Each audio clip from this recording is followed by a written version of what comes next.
Hey, it's TDA, and today we're playing some more Mindustry, and this time around I'm actually playing the new Serpulo campaign, because as it turns out, in my previous attempt I was just playing the old version all along. But the problem was I didn't realize that because I haven't actually played the old one, but luckily I had plenty of you guys telling me in the comments that I was obviously playing the old version. So in order to actually play the new campaign, you do need to be on the beta version on Steam. You need to opt into that. I've done that now, and as you can see, the planet looks quite a bit more hostile, honestly.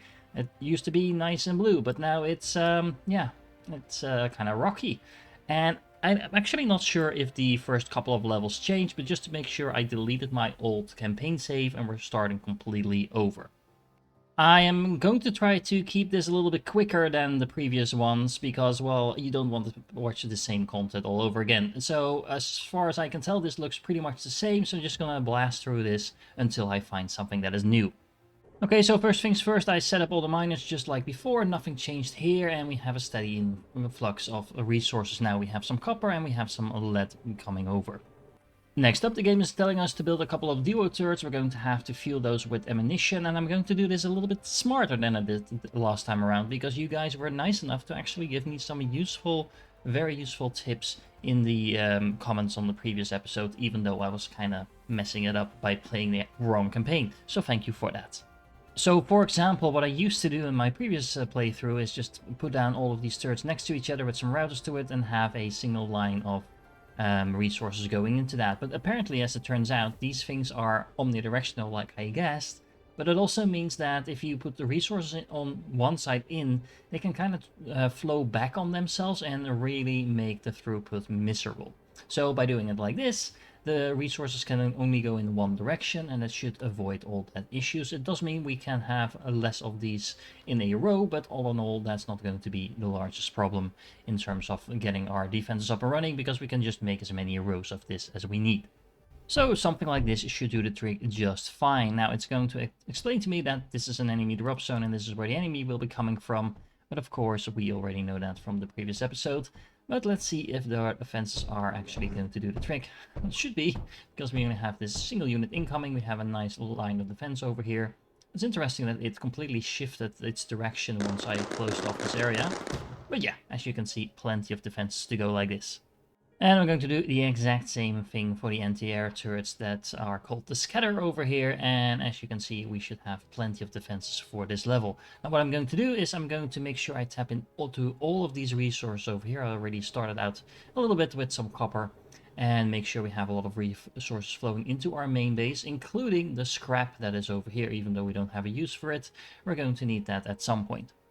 Okay, so between all the additional production that I set up and all the additional towers I now have up and running, as you can see, it's no problem whatsoever to take care of all these waves. And I also have plenty of production flowing into my main base to complete the first level. As you can see, we're pretty much capped out on resources already, and the last wave is going down in a second, which means we can start moving on to the next level. The next level is going to be the Frozen Forest. That's the same level we played before, but let's see if it's actually the same, because I don't know. We can still bring quite a bit of resources with us, so that's nice. So let's launch and find out, I guess. And there we go, and yep, this looks really different from last time. Let's pause, because we do have a wave incoming in 4 minutes. This map is completely different than what I played in the previous episode, so yeah, definitely it looks a lot cooler as well, I have to say. It's a little bit less of a maze.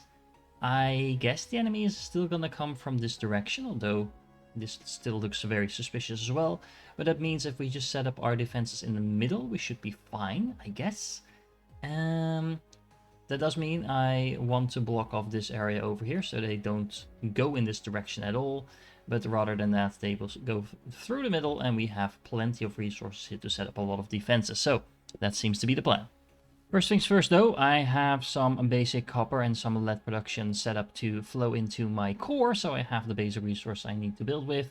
And I think it's now time to start setting up some defenses, so we just don't have to worry about that at all.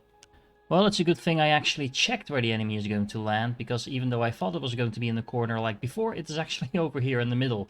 So that completely changes where I want to set up those defenses. Okay, so how about something like this? I blocked out the corridor over here, so the enemy should be going straight down. I left a nice little opening in my wall over here, and that should lead them straight down this kind of kill zone of turrets. Is this a little bit ambitious to build all of this, including all of this anti-air in the first 4 minutes of the game? Probably. But then again, I am pretty sure that just these turrets over here will be able to fend off to the enemy. And if they do take out any of this, I can just rebuild it while I'm at it and waiting for the next wave. Well, actually, it turns out it wasn't too bad. I was able to complete most of these defenses in the first 4 minutes. And as you can see, I'm really struggling on copper now. But I do want to make sure I check if there's going to be enemies from different directions. And if this enemy is behaving like I'm expecting him to.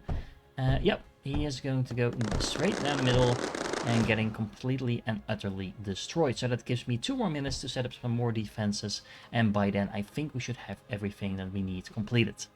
To help with that, I'm going to focus on setting up some more copper production first that flows into my main base, because just hovering over the defenses, trying to build them while actually not having enough resources doesn't seem to be the most efficient way of doing that. So making sure I actually have more resources flowing in will then in turn speed up my production, my defenses, and thereby everything else after that. And there we go, we actually managed to finish the entire defensive line before the second wave. It's just, again, a single unit.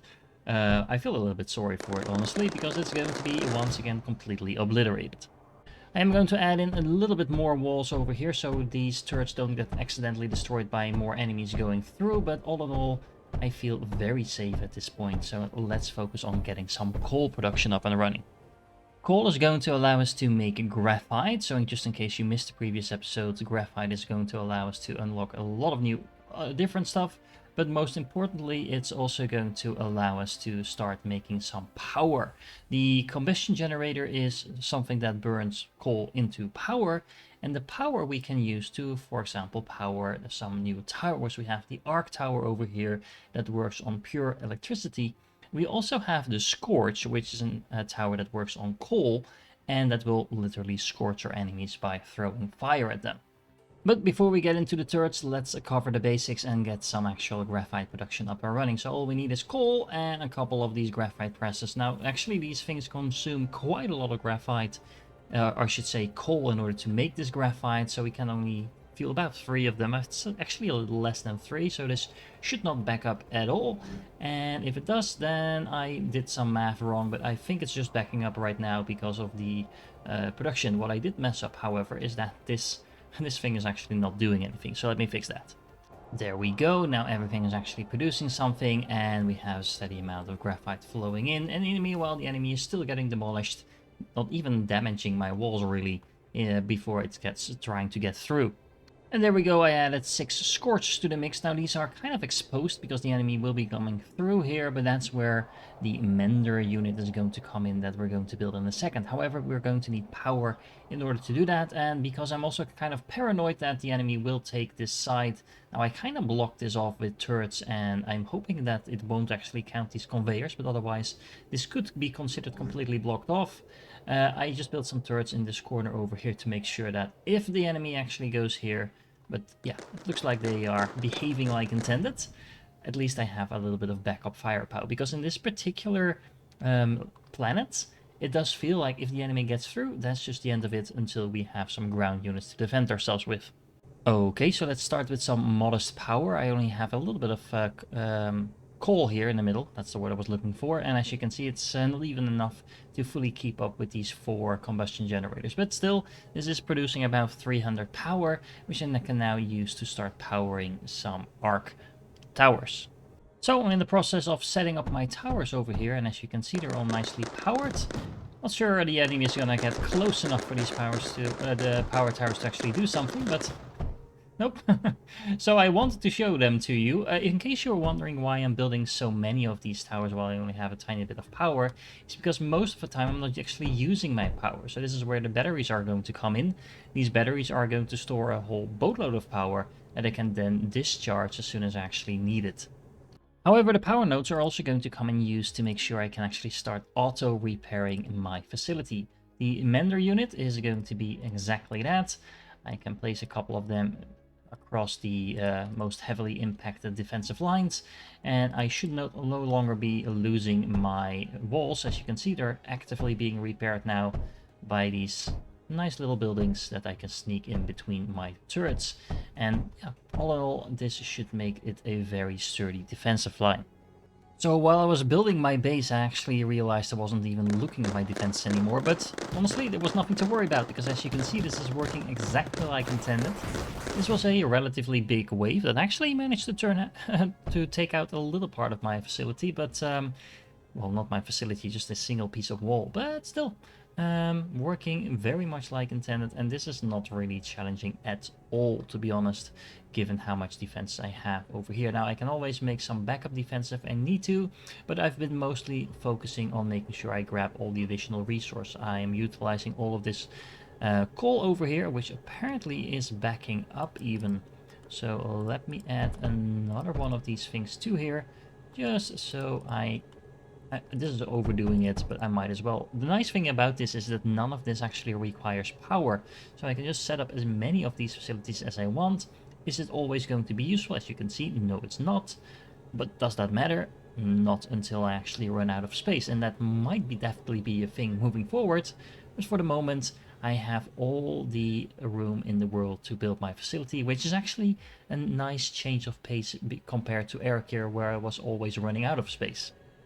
And the same seems to hold for all the other waves that come after that. Now, actually, this wave managed to take out 2 sections of the wall, but that might mostly be because I've been using these smaller walls. Now, if I build a larger version of that, I think they will have a tough time breaking through that, because these take a lot more damage before they get destroyed. And in the meanwhile, these are actually also getting healed by my menders. So that should solve that problem for the foreseeable future.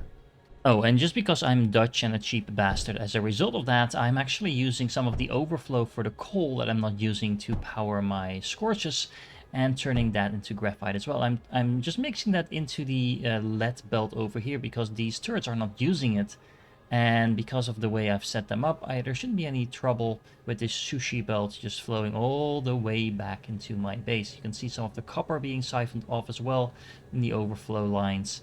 And that means I have a lot of resources coming in over here. So let's see if 8 enemies can actually break through my wall. Nope, they can't. How about some of these self-destructing units? Nope, they get destroyed before they even reach my walls, so that means the other 3 are definitely not getting through either. So how about 8 units then? I'm actually kind of rooting for them at this point. Can they destroy this section of wall?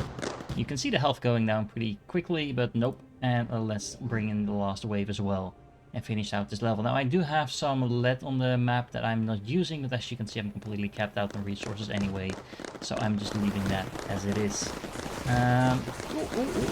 Almost. They almost managed, but there we go. Sector captured. Now, this time around, I actually completed the first 2 levels on the new Serpulo map. And yeah, I'm really excited about how this is all feeling. I really liked Ericare, but I think I might like this planet even better, mostly because it leans a little bit more towards the factory part of the game rather than the strategy part, even though I like strategy games as well. Either way, if you're still here, thank you for your patience, and you are awesome for putting up with me actually playing the wrong campaign first, but I definitely hope to catch you in the next one.